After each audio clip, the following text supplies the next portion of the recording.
졸업을 앞두고 있었기 때문에 내가 진정 시니어와 관련된 사업에 관심이 있나?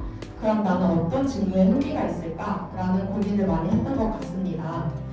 또한 입학했을 당시에는 금융 분야에만 관심이 있어서 바로 복합금융 컨설팅이라는 회사를 다녀왔지만 이번에 헬스케어 분야의 케어박과 스타트업의 회사를 다녀오면서 또 다른 분야를 바라볼 수 있는 새로운 시각을 얻을 수 있었던 것 같습니다.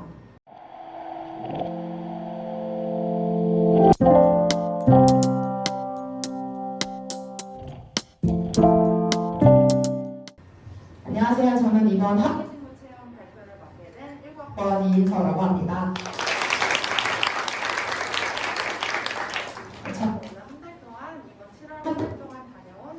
이라는 기업에 대해서 사업 소개와 함께 저희 경험을 함께 공유할 예정입니다. 먼저 이번 학예방학 때 다녀온 케어닥에 대해 소개시켜드리도록 하겠습니다. 케어닥은 시니어 토탈케어 플랫폼으로서 시니어 돌봄 인프라를 바탕으로 병원에서 재택까지 지속적인 돌봄 서비스를 제공하는 기업입니다. 케어닥은 오랜 기간 동안 오프라인에 머물며 정보비대칭의 문제를 갖고 있던 간병과 요양산업을 온라인으로 전환한 돌봄 서비스를 만들어가는 데 앞장서고 있습니다. 이렇게 노력한 결과 현재까지 누적 146억 원의 투자를 받으며 미래 시니어 케어 시장을 이끌어갈 예비 유니콘으로 주목받고 있습니다.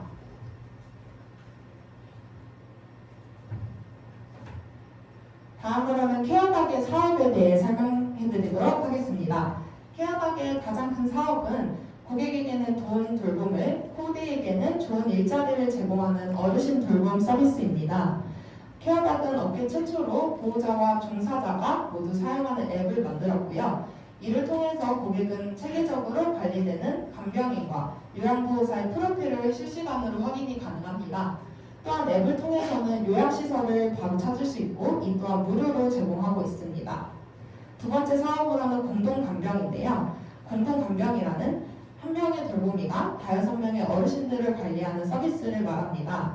현재 케어닥은 수도권 70여 개의 병원에서 1,000명 이상의 간병인을 두고 이를 통해서 서비스를 제공하고 있습니다.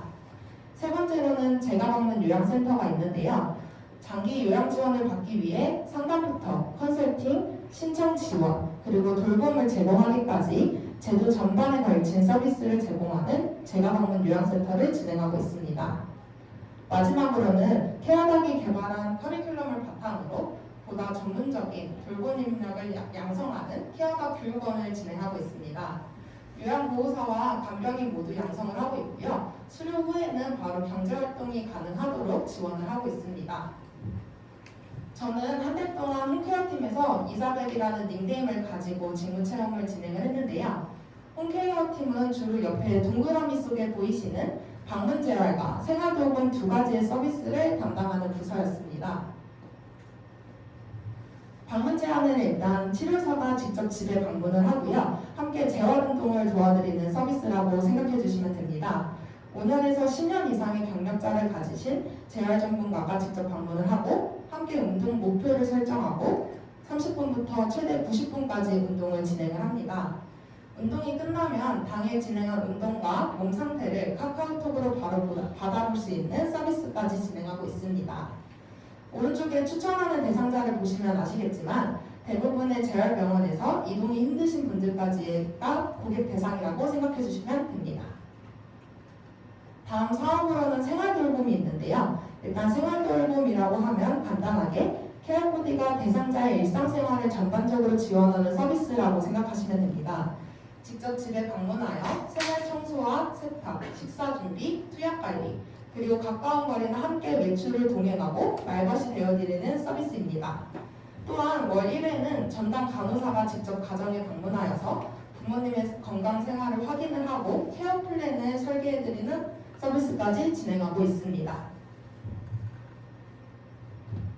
이번에는 제가 주로 진행했던 업무에 대해 말씀드릴까 하는데요. 저는 매주 화요일에는 케어코디 설명회가 있었기 때문에 보조 진행을 함께하면서 코디분들의 간단한 면접을 진행을 했습니다.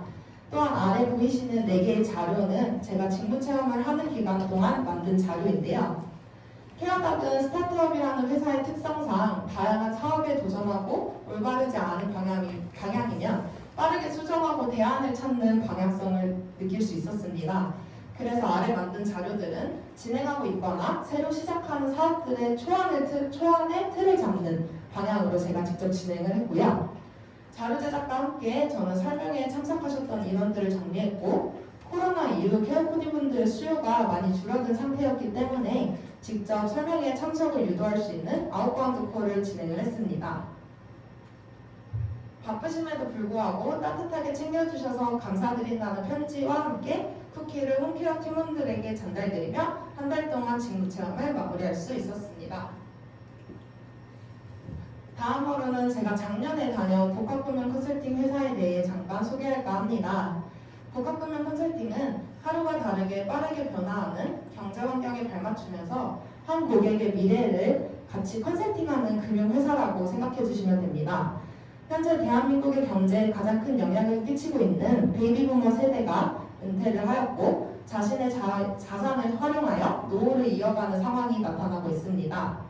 아직 우리나라에는 은행과 증권, 보험이 한 번에 이루어지는 원스톱 서비스가 마련되어 있지 않기 때문에 이러한 고민을 함께 추구하는 곳이 복합금융 컨설팅이라고 생각해 주시면 됩니다. 한 달이라는 시간 동안 제가 직접 고객분들을 응대하기에는 금융에 대한 지식이 많이 적었기 때문에 금융과 관련된 강연을 직접 들으면서 실무자분들을 만나볼 수 있는 시간을 가졌습니다. 마지막으로는 6개의 질문에 대한 저의 소감과 생각을 말씀드리며 마무리할까 합니다. 먼저 1번에서 직무체험 전에 상상했던과 현장에서 달랐던 점은 업무의 진행 범위라고 말씀드리고 싶습니다. 케어닥은 시니어 헬스케어 플랫폼과 관련된 회사이기 때문에 단순한 저는 사무직을 진행할 줄 알았습니다. 하지만 제가 배정받았던 홈케어팀은 케어코디의 교육부터 관리, 매칭, 그리고 이외의 다양한 사업들을 적은 팀원들로 이끌고 있었기에 저는 많이 놀랐고요. 그리고 또한 생각보다 현장에서 일하시는 케어코디분들의 접점이 많았기 때문에 액티브 시니어가 아닌 노인의 대상인 사업만큼 소통 능력이 많은 영향을 끼친다는 것을 느낄 수 있었습니다. 두 번째로는 케어닥에서 어려웠던 점은 스타트업 회사의 장단점을 말씀드릴 수 있을 것 같은데요. 케어닥은 일단 스타트업의 회사에 맞추어서 모두가 자유롭게 업무를 진행하고 있음에 저는 새로움을 느꼈습니다. 새로운 환경에서 적응을 잘하는 사람들과 함께 저는 문제 해결하는 것에 흥미를 느끼는데요. 이러한 저의 성향은 스타트업의 업무 환경과 매우 잘 맞았다는 것을 느낄 수 있었습니다. 체계가 명확하지 않다는 스타트업의 단점은 스스로 프로젝트를 기획하고 마무리까지 하는 성취감을 얻을 수 있다는 것에서 저에게는 장점으로도 느껴졌는데요. 하지만 진취적이고 도전적이진 성향이 아닌 사람들은 스타트업에 적응하기 많이 힘들다는 단점 또한 느낄 수 있었습니다. 세 번째로 복합금융 컨설팅과 케어닥을 모두 다녀왔는데 이 둘의 가장 큰 차이점은 업무 환경의 분위기였던 것 같습니다. 복합금융 컨설팅의 경우에는 금융업계이고 고객과 소통해야 하는 영업의 부분도 있었기 때문에 깔끔한 용어와 정해진 틀의 옷차림이 있었습니다. 또한 소통함에 있어서 고객의 금전적인 부분을 책임지는 컨설팅인 만큼 높은 집중력을 추구를 했던 것 같습니다. 하지만 케어닥은 스타트업인 만큼 자유로운 분위기 속에서 업무를 진행을 하였는데요. 물론 업무의 형태는 자율성에 맡기기는 하였지만 그 결과에 대한 책임을 묻는다는 점과 아직 사업에 대해 정해진 가이드라인이 없었기 때문에 직접 경험하면서 체계를 잡아감을 감수해야 한다는 점이 가장 큰 차이점이었던 것 같습니다. 4번에서는 직무체험이 나에게 미친 영향에서는요. 취업 전에는 다양한 경험과 도전을 해보라는 팀원분들의 이야기가 가장 먼저 떠오르는데요. 졸업을 앞두고 있었기 때문에 내가 진정 시니어와 관련된 사업에 관심이 있다? 그럼 나는 어떤 직무에 흥미가 있을까? 라는 고민을 많이 했던 것 같습니다. 또한 입학했을 당시에는 금융 분야에만 관심이 있어서 바로 복합금융 컨설팅이라는 회사를 다녀왔지만 이번에 헬스케어 분야의 케어닥과 스타트업의 회사를 다녀오면서 또 다른 분야를 바라볼 수 있는 새로운 시각을 얻을 수 있었던 것 같습니다.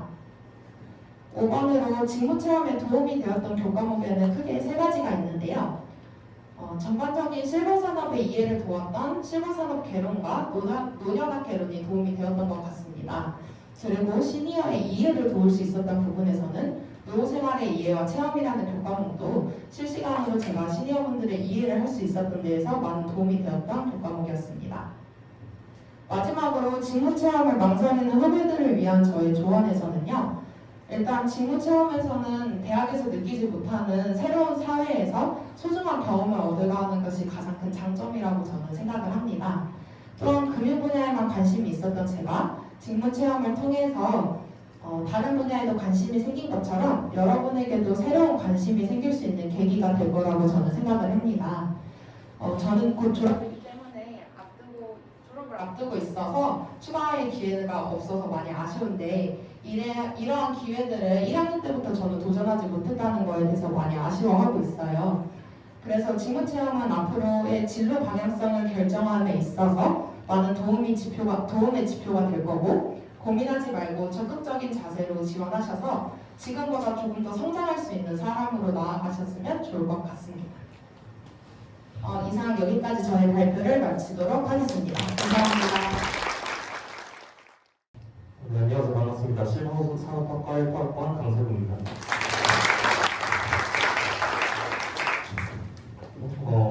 대부분 저를 모르실 것 같아서 저에 대한 소개를 잠깐 하면 저는 현재 경영학을 보수 전공을 하고 있고요. 좀 특이하게 사회복지사 자격증을 따고 있습니다. 밖에서 그런 점이 좀 특이하고 그다음에 제가 오늘 발표를 할 때 제일 준비를 많이 했던 부분이 뻔한 얘기를 안 하는 거였습니다. 최대한 뻔한 얘기하지 않고 여러분의 소중하신 분 알차게 써보도록 하겠습니다.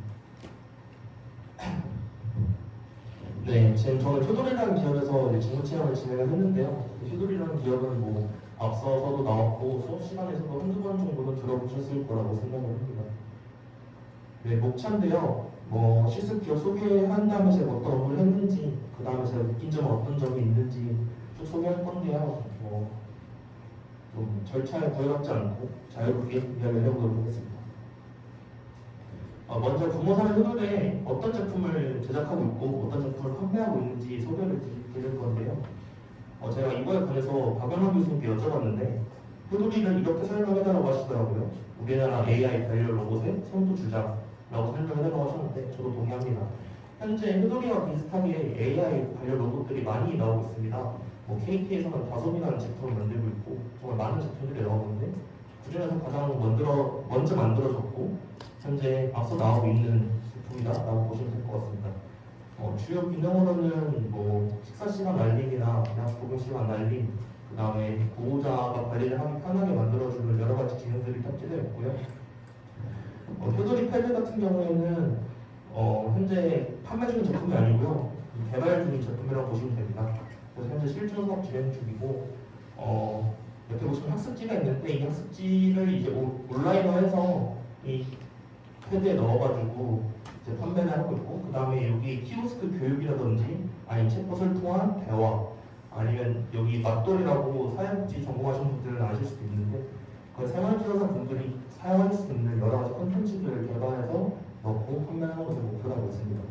그다음에 학습지 같은 경우에는 그냥 흔히 아시는 인지능력 강화를 위한 학습지라고 생각하시면 될 것 같습니다. 이게 휴돌이 출간한 가치입니다. 제가 회사에 붙어있는 걸 그대로 가져온 건데요. 제가 이걸 설명하기보다는 제가 대표님하고 했던 얘기를 좀 들려드리고 싶은데 대표님께서는 늙는 게 죄가 되는 것 같아요. 그러니까 내가 늙어서 뭔가 쓸모없어지는 것 같고 뭔가 늙는 게 죄가 되는 것 같은 그런 사회가 싫다고 하셨습니다. 그래서 누구나 늙고 누구나 나이는 들어가는데 나이가 들어서도 누구나 행복하고 외롭지 않게 살아갈 수 있는 그런 환경을 만들면 좋겠다고 말씀하셨고 저도 실제로 휴돌을 사용하시는 분들을 많이 만나봤지만 진짜 외로워하시는 분들 많거든요. 그래서 전 대표님의 그런 가치관이 굉장히 좋다고 생각을 했습니다. 이거는 이제 휴돌의 효과성을 검증을 한 논문들을 정리한 건데요. 이거는 제가 괜히 넣은 게 아니고 좀 마케팅적인 관점에서 얘기를 하려고 한 건데 이게 제품을 홍보를 하거나 영업을 할 때 단순하게 이 제품 좋아요, 이 제품 이런 기능 있어요 라고 설명을 하는 것보다 이 제품이 이런 논문 같은 뭔가 객관적인 자료로 딱 정해서 이게 이렇게 우울증 감소 몇 퍼센트 됐다 이런 식으로 말을 하는 게 굉장히 중요하더라고요. 실제로 영업도 나가보고 마케팅도 나가보니까 좀 그런 관점에서 넣어봤습니다. 이거는 효돌이 전국에 얼마만큼 나와 있는지에 대한 얘기인데요. 이 효돌이 지금 전국에 한 6,000대 정도 보급이 되어 있습니다. 근데 6,000대 정도 중에 90%가 기관한테 판매를 했습니다. 이게 무슨 얘기냐면 효돌이 한 대 가격이 80만 원입니다. 효돌이가 아무리 좋은 기술을 가지고 있다고 해도 시니어 혹은 노인들 중에 80만 원을 구입할 수 있는 퍼센티지가 몇 퍼센트가 될까 생각해 보시면 좀 답이 나올 건데요. 이거는 실무 상담이 현실을 보여드리려고 제가 챕터를 넣었습니다. 무슨 얘기냐면 현재 제가 생각하는 이런 효돌과 같은 기업에서의 실버 산업은 정부의 보조금 혹은 복지 그런 돈 없이는 둘러갈 수가 없습니다. 그러니까 실질적으로 효돌에서 하는 많은 사업들도 대부분 정부에서 따오는 사업들이 많고요. 좀 그런 현실이 있다. 그래서 실질적으로 정말 좋은 제품이 있어도 그게 많은 판매량으로 이어지는 것은 좀 어려운 문제, 다른 문제다라고 이해를 해주시면 될 것 같습니다.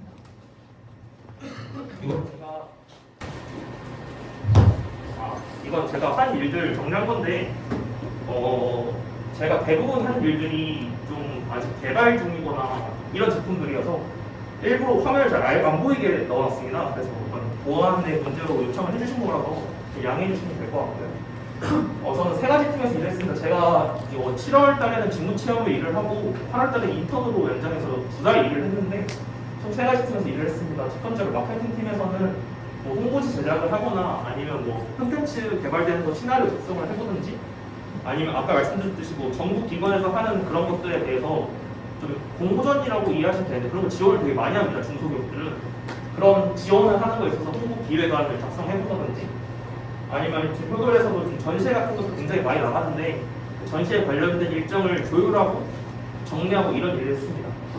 두 번째로 이제 연구 기획팀에서는 경쟁사 분석 및 정리를 해봤는데 제가 분석을 했던 게 KT 다솜이었거든요. 그래서 실제로 해보니까 왜 경쟁사 분석이 중요한지 그렇게 수업 시간에 강조를 하시는지에 대해서 좀 잘 알겠고요. 그다음에 아래 맞돌 관련해서 결국은 콘텐츠 박물관이라고 해서 이거는 아까 잠깐 설명드렸지만 그 생활지원사 분들이 활용하실 수 있는 콘텐츠인데 이것도 제작 및 기획 참여를 제가 처음부터 끝까지 다 하고 마무리를 짓고 나왔습니다. 직원분하고. 네, 그렇게 진행했고요. 그다음에 영업지원팀에서는 총 2가지 일을 했는데 그 종로구에 효도를 사용하시는 48분 어르신들에게 찾아가서 설문조사를 진행했습니다. 이거는 저랑 같이 직무참여했던 두 후배와 같이 갔다 왔고요. 그다음에 일정부 스마트 경로당 사업 이거는 뭐냐면 그 신한대학교 교수님하고 하는 건데 이 경로당이 굉장히 중국에 많습니다. 제가 이걸 16,000개 정도 있는 걸로 알고 있는데 그 경로당을 스마트 사업이라고 해서 줌으로 이제 교육을 하는 수업 사업이었습니다. 그거 기획하고 현장 지원하고 이런 것들을 진행했습니다. 이건 도움되었던 강의는 자기가 전공하는 분야, 그러니까 예를 들면 내가 경제로 가고 싶다. 그럼 금융 관련된 수업은 제외하고를 말씀드리는 겁니다. 자기가 전공하는 수업은 당연히 들으셔야 되고요. 저는 개로 강의를 넣었는데 이게 무슨 얘기냐면 내가 예를 들면 경영 쪽으로 가고 싶다라고 해서 복지나 헬스나 금융을 몰라도 된다는 얘기는 아니라고 생각합니다. 그러니까 기본적 지식은 다 있어야 된다고 생각을 하기 때문에 넣은 거고요. 그래서 기본적으로 그 교수님들이 강조하시는 그런 기초 수업 같은 거는 다 들으셨으면 좋겠습니다. 두 번째로 아까 이인서 학우님 말씀해 주셨는데 시니어에 대한 이해를 돕는 강의가 굉장히 중요합니다. 제가 다 들은 수업들이 적으면 된다고 수업이 더 있는 것으로 알고 있는데 기본적으로 실버 산업을 종사를 한다고 하면서 시니어에 대한 이해가 없는 것 자체가 말이 안 된다고 생각합니다. 실제로 현장에 나가보면 그 기업에 종사하고 있다고 해서 그걸 시니어에 대해서 잘 아는 것도 아닙니다. 근데 우리는 이제 실버 산업학과 학생이니까 좀 그런 차별성을 받기 위해서는 시니어에 대한 이해를 하는 게 중요하다고 생각을 하고 저 수업의 특징이 생각을 하게 합니다. 시니어는 뭘까? 우리 시니어를 어떻게 대해야 할까? 전 그런 고민들을 좀 많이 하셨으면 좋겠습니다. 이거 예상 질문인데요. 이거는 답변을 제 기준으로만 하진 않고 같이 진행했던 친구들 그것 좀 봐서 답변을 하겠습니다. 일단 첫 번째로 직무체험 중 가장 어려웠던 부분이 무엇이 있었나요? 라는 질문에는 그냥 사회생활을 처음 한다? 라고 하면 되는데 이게 무슨 얘기냐면 특히 대부분의 학생들이 지금 1, 2학년으로 알고 있는데 흔히 말하면 이제 코로나 학번이지 않습니까? 그래서 이제 뭐 교수님들이나 선배님들이랑 이런 대화를 하실 일이 많이 없었을 텐데 좀 그래서 더 어려워하시는 부분이 있는 것 같습니다. 그래서 좀 사회생활을 처음 해본다는 점에서 어려운 점이 있었던 것 같고, 그다음에 진로 결정에 어떤 영향을 미치는지는 저는 진로를 결정할 때 사람마다 가치관이 다르다고 생각합니다. 어떤 사람은 직업을 선택할 때 돈이 우선일 수 있고, 어떤 사람은 명예일 수 있고, 어떤 사람은 자기가 하고 싶은 일일 수도 있습니다. 근데 그 실제 현장에 나가보면 달라질 수가 있습니다. 예를 들어서 내가 직무 체험을 나갔는데 매일 퇴근 10시에 시킵니다. 난 돈이 많은 게 무조건 중요했는데, 그러면 그 가치관이 좀 바뀔 수 있겠죠. 그런 얘기를 하는 겁니다. 그래서 저는 진로 체험 됐든 인턴이 됐든 아니면 아까 김정 교수님이 진행하시는 그 시니어 연구소 그 됐던 꼭 한 번 정도는 나가보셨으면 좋겠습니다. 그다음에 직무 체험 경험 전 예상과 다른 점과 같은 점, 이거는 일단 가장 다른 점은 저는 일하는 거였어요. 저는 되게 단순 업무할 줄 알았는데 저한테 되게 많은 걸 시키시더라고요. 그래서 그 점이 많이 달랐던 것 같고, 그래서 좀 많이 성장할 수 있는 기회였던 것 같습니다. 그리고 같은 점 같은 경우에는, 소설 같은 경우에는 제 기업이 작습니다. 한 20명 정도밖에 안 되는 그 직원분들을 갖고 있고, 회사 전체 크기가 이 방 정도밖에 안 됩니다. 그래서 좀 그런 좀 스타트업, 중소기업이 갖고 있는 그런 현장 분위기, 그런 좋은 분위기를 저 예상을 했는데 그런 부분을 많이 바꿨고, 실제로 그런 점이 굉장히 효도를 저에게 매력적으로 느끼게 만들었고, 실제로 그게 한 달 이후부터 연장으로 이어지게 되었습니다. 직무체험 신청할까요? 고민했는데 신청할까요? 라는 얘기는 교수님이, 홍수 교수님이 해주신 말씀인데, 면접을 보는 것도 경험이라고 해주셨는데 저는 정말 동의합니다. 저는 사실 그거에 앞서서 신청하는 것도 경험이라고 생각합니다. 사실은 저는 제가 알기로 뭐 1, 2학년 친구들 많이 신청한 걸로 알고 있는데 저는 그게 되게 놀라웠어요. 저는 1학년 때 신청할 생각 자체를 못했거든요. 저는 그 용기가 진짜 크다고 생각합니다. 한 번 해보는 건 한 번 하는 건 어려운데 두 번 하는 건 쉽습니다. 그래서 여러분들이 좀 더 용기를 가지고 하였으면 좋겠습니다. 끝으로 저도 여러분들과 다르지 않습니다. 여러분들 눈에 제가 어떻게 보일지 모르겠지만 저도 똑같이 취업을 고민하고 있고, 똑같이 진로가 어떻게 될지 모르겠고, 또 똑같이 어떻게 갈지 모르겠습니다.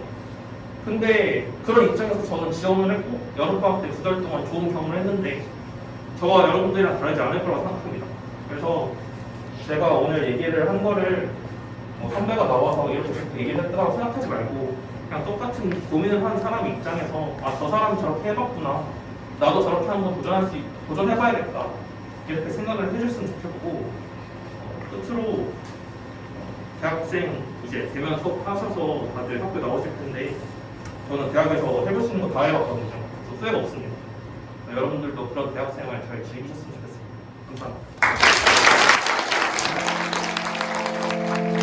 감사합니다.